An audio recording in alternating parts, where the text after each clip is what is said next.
One night, a roar shakes the air and a burning streak cuts across the sky. As the town stares upward in silence, something hits you harder than the explosion itself. There's a world beyond these mines, and you're running out of time to reach it. You start building rockets in your backyard, because if your rocket flies, maybe you can too.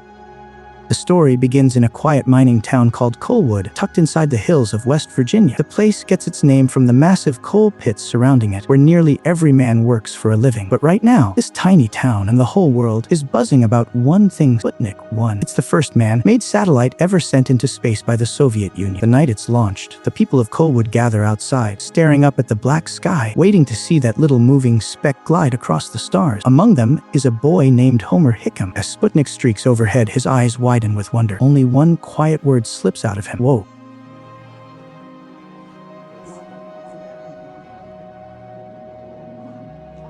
When Homer returns home, we meet his family, his older brother, a promising football star aiming for a scholarship, and his father, John Hickam, the strict superintendent of the coal mine. John expects Homer to follow tradition and eventually work underground just like him. But after witnessing Sputnik's glow, something awakens inside Homer. He announces to his family that he wants to build a rocket. Everyone laughs it off, treating it like a childish fantasy. His father tells him he should focus on learning the trade of the mine. But Homer's heart is already set. Determined, he gathers two of his friends and attempt to build a tiny rocket. Their first try fails miserably. The rocket doesn't even take off. It simply blows up.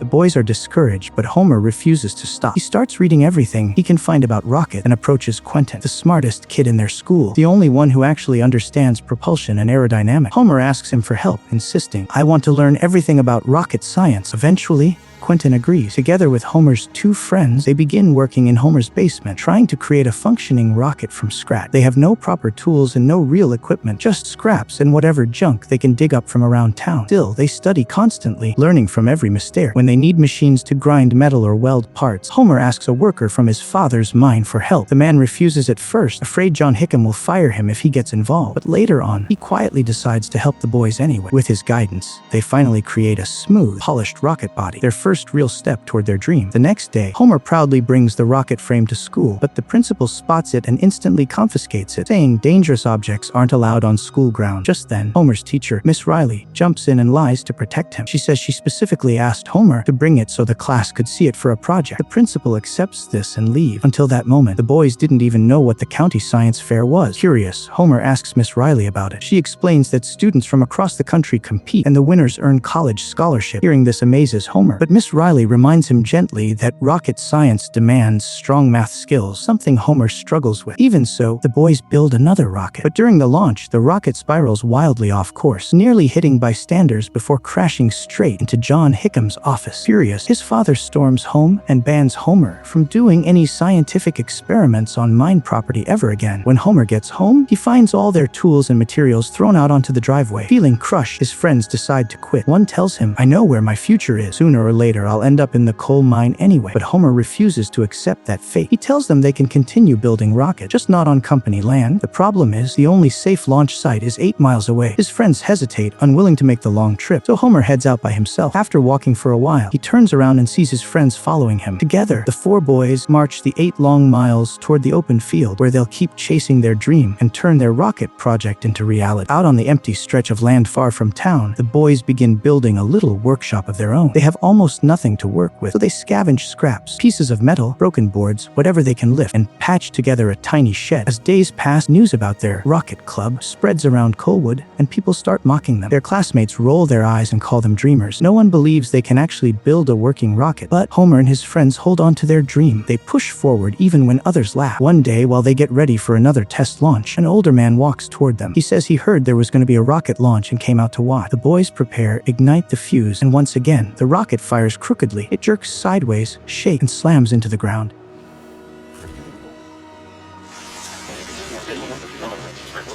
Another failure. Afterward, the man examines the rocket body and points out their problem. The washers they're using are made from soft, cheap metal that melts the moment the engine ignites. They need stronger steel. The boys don't have the money for that, so they do something desperate. They sneak to an abandoned railway line and pry loose a piece of steel. They sell it for cash, then return to the same man who works in a warehouse full of welding tools and machinery. Not only does he sell them the sturdier materials, but he also helps them set up a proper workspace. Still, their rockets continue to fail. Some explode. Others fall apart midair. But the boys never quit. They study harder, keep taking notes, and learn from every mistake. Then one day, they experiment with a completely new type of fuel mixture. When they set up the rocket for testing, Miss Riley shows up to watch. This time, a big crowd gathers. Students, adults, even people who have never supported them. Everyone expecting another disaster. Homer lights the fuse. The rocket blasts upward, clean and straight. For the first time, it shoots smoothly into the sky, climbing higher and higher until it disappears into the distance. The crowd goes silent for a moment, then bursts into cheers. Miss Riley beams with pride. The boys jump around, celebrating wildly. Their first perfect launch becomes the talk of the town and earns a headline in the local newspaper. Suddenly, everyone knows about the Colwood Rocket Boys, but their excitement doesn't last. A few days later, police officers show up at school and arrest all 4 boys. They're accused of starting a massive forest fire, and because no one found the last rocket they launched, people assume the boys caused it. Since they're minors, they can't be severely punished, but the humiliation is crushing. Homer's father picks them up from the station, disappointed and tired. The police warn that they must never attempt another rocket launch again. Heartbroken, the boys realize their dream has been crushed completely. In frustration and sadness, they decide to burn down their small workshop, the place they built with hope, effort, and belief.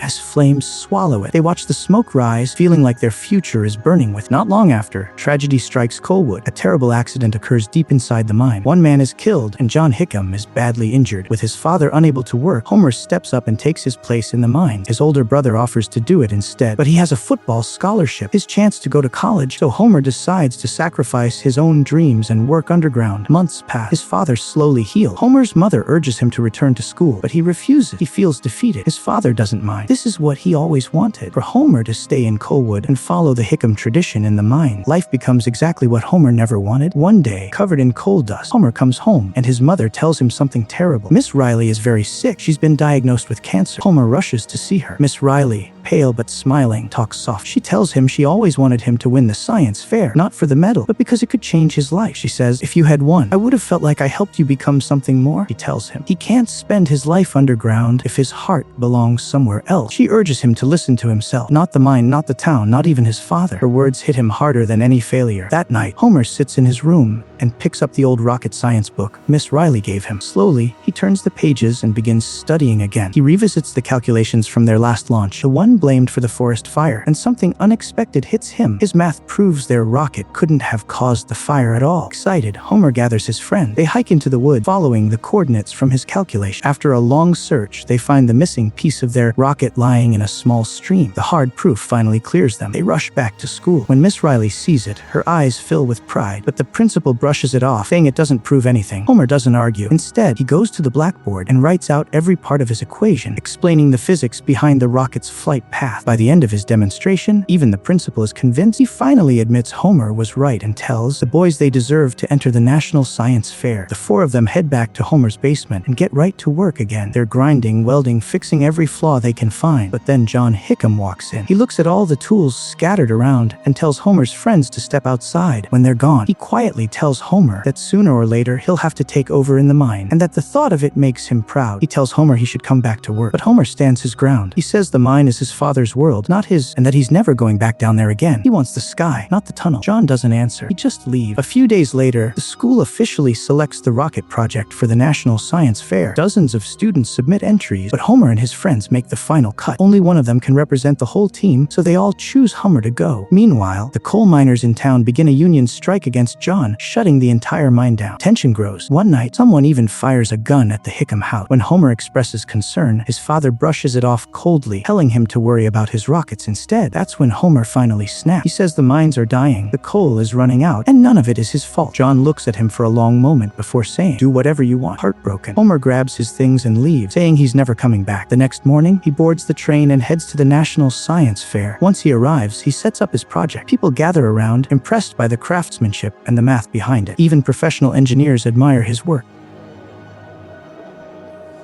The competition lasts 2 days, but disaster strikes on the first night. Someone sneaks into the display hall and steals the nozzle from Homer's rocket, the single most important part. Without it, he can't demonstrate anything and will lose automatically. Terrified, he calls his friends and his mother back home, begging them to help him get another nozzle. But there's a problem. The man who originally made the nozzle works deep inside the coal mine, and every machine needed to build another one is locked underground due to the ongoing strike. There's no way in unless the mine is reopened. So Homer's mother confronts John. She tells him everything, demanding he end the strike and help their son. John refuses, insisting he won't beg the union for anything. That's when she loses her patience. She tells him he never believed in Homer, never supported him, and that if he can't act like a father when their son needs him most, she'll leave him forever. Those words finally hit him. He realizes he's been wrong, and for the first time he decides to help. The next day, he ends the strike and opens the mine, long enough for Homer's friends to get the nozzle made. They rush to the station and ship it off to Homer just in time. At the fair, Homer presents his rocket using the replacement nozzle. The judges watch closely as he explains their design step by step. When the results are announced, tension hangs in the air. Then they finally call his name. Homer wins first place. Out of all the projects in the country, his is chosen as the best. The room erupts in applause. When Homer returns home, the entire town celebrates. Even the people who once mocked him now shake his hand. He asks about Miss Riley, and his mother tells him she's very sick. Homer goes to the hospital and tells Miss Riley he won the gold medal. He smiles warmly and whispers, "I knew you would." Soon after, Homer and his friends prepare to launch their biggest rocket yet. For the first time ever, John Hickam shows up at one of his son's launches, standing with the entire town behind him. They name the rocket Miss Riley, honoring the teacher who guided them from the start. When the fuse is lit, the rocket blasts upward with a roar, climbing nearly 30,000 feet into the sky.